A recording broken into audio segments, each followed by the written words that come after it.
Bang, Neeves Knives. I'm Jared with my lovely wife Kara. Hey. And today we are checking out the SOG Sideswipe. So let's check it out. Let's do it. Alright, folks. Here is a couple of specs for you guys. This is off of Amazon here. They're not super detailed, but that's about the best I could find. So here you go, and we're going to move on to some size comparisons, right? Yep. Alright. Alright, right here is the SOG Sideswinder. Side Haha. Winder. No, this it's not. That's what I kept telling you. Side swipe. Sorry, Sideswipe. I kept telling him that I wanted to call it the Sidewinder. The large Griptilian, the Cold Steel Finwolf, and the Ganzo FH11 that's been modified. And now we are going to switch these up a little bit. And we're going to switch up the Ganzo. And throw in something smaller. Shouldn't you put it next to it? I am. Here's the Benchmade mini grip, so you can kind of see the comparison between the big grip and the mini. You guys see it. And here is another Ganzo. This one is the F756.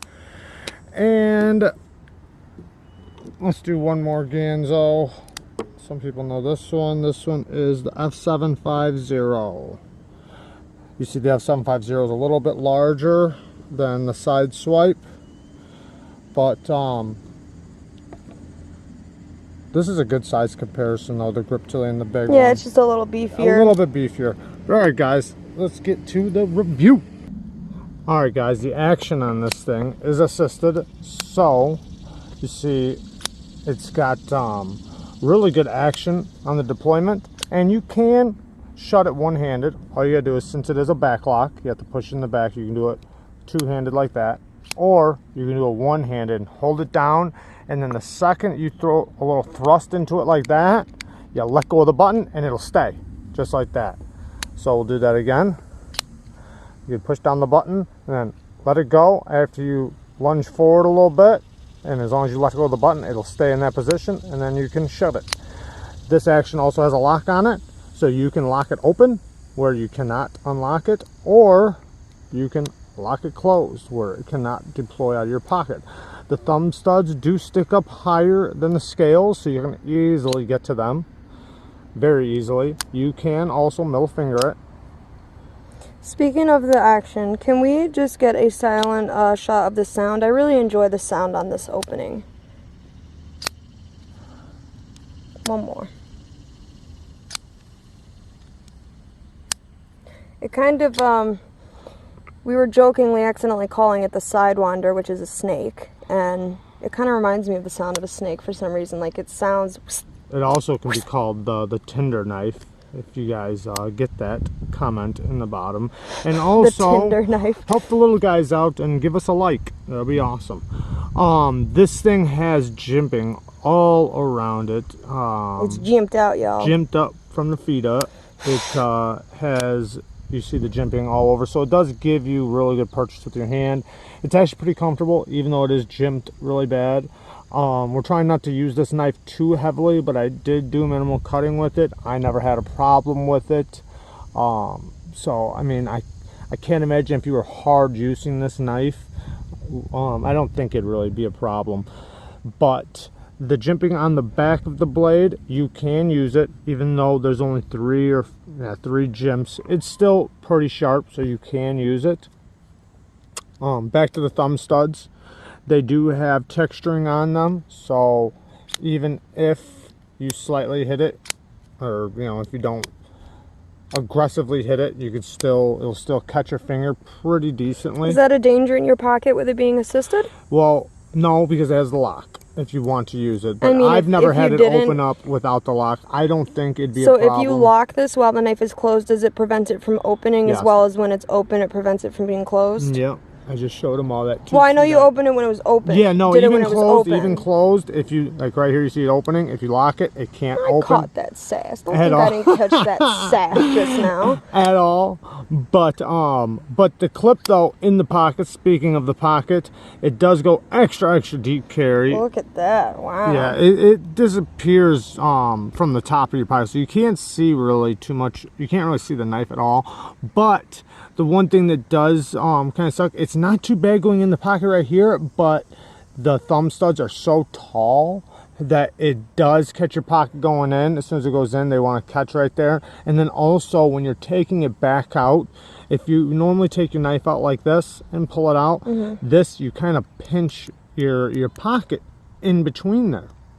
Do those thumb studs cause an accidental like Emerson wave effect ever? I haven't had that happen, but I do know though, when you take it out of your pocket, instead of squeezing it like that, what you do is you just catch this that's sitting on the outside of your pocket. Remember, this is on the outside of your pocket. You just catch that lip, pull up on it, it slips right out of your pocket very easily. You just don't want to pinch and pull. Why does that make it hard to get out? Yeah, when you go like this, it pinches your pocket in between this and the clip. So you think that's because of that lettering being kind of... I think it's because of this jimping right here and the lettering, and then this is a very springy clip, so it's very easily bent. Also, the spring on this is not like the one on or the ones on Kershaw's knife.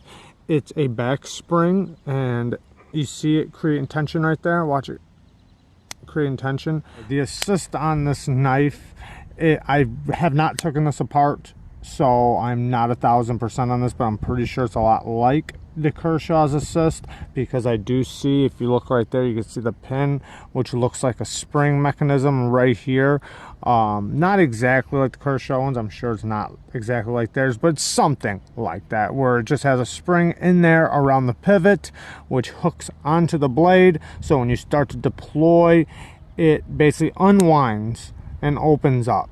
I do not know how reliable it is. This is a back lock, so I know the lock is very reliable.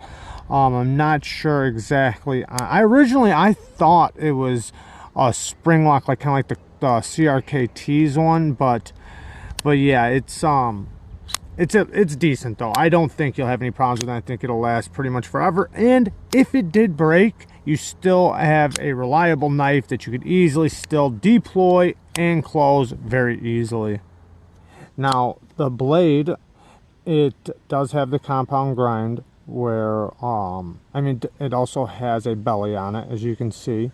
It takes a very good or pretty decent sharpening. It's pretty thin, and also has this small hollow grind, so it's fairly thin behind the edge. I imagine really it's a pretty quick sharpen too. Yeah, because this is the 7CR 15 MOV, I believe. Yeah, so it's gonna be very easy to sharpen. The steel is not the best of steels.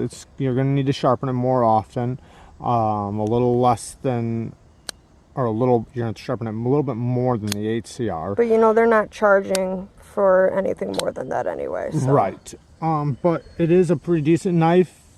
Very comfortable in the hand. The action's good. Now blade play, it does have a little tiny bit, not really bad. I did try tightening the pivot, and when I do, it does scoot over a little bit, the blade, from being centered. Right now it is centered, but I don't think that's a big deal, because it is a back lock, so it's not going to affect the lock up at all. So it's not like a blade play that you have to worry about like you would on a frame lock or liner lock. But yeah, overall, very good knife.